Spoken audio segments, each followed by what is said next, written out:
Episode number 37. Never mind, let him take a holiday, and make it up afterward, said the old gentleman. The good lady next door says he is studying too hard, and needs young society, amusement, and exercise.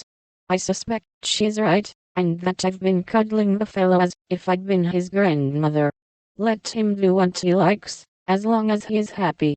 He can't get into mischief in that little nunnery over there, and Mrs. March is doing more for him than we can. What good times they had, to be sure. Such plays, and tableaux, such sleigh rides, and skating frolics, such pleasant evenings in the old parlor, and now and then such gay little parties at the great house.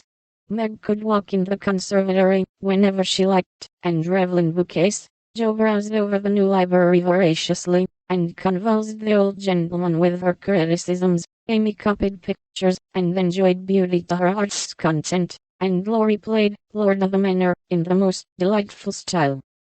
But Beth, though yearning for the grand piano, could not pluck up courage to go to the mansion of bliss, as Meg called it. She went once with Joe, but the old gentleman, not being aware of her infirmity, stared at her so hard from under his heavy eyebrows, and said, "Hey," so loud, that he frightened her so much her feet chattered on the floor. She never told her mother, and she ran away, declaring she would never go there any more, not even for the dear piano. No persuasions or enticements could overcome her fear, till, the fact coming to Mr. Lawrence's ear in some mysterious way, he set about mending matters. During one of the brief calls he made, he artfully led the conversation to music, and talked away about great singers whom he had seen, fine organs he had heard, and told such charming anecdotes that Beth found it impossible to stay in her distant corner, but crept nearer and nearer, as if fascinated.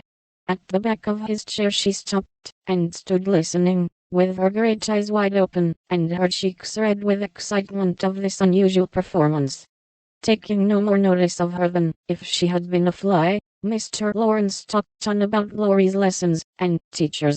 And presently, as if the idea had just occurred to him, he said to Mrs. March, "The boy neglects his music now, and I'm glad of it, for he was getting too fond of it.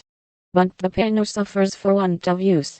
Wouldn't some of your girls like to run over and practice on it now and then, just to keep it in tune, you know, ma'am?"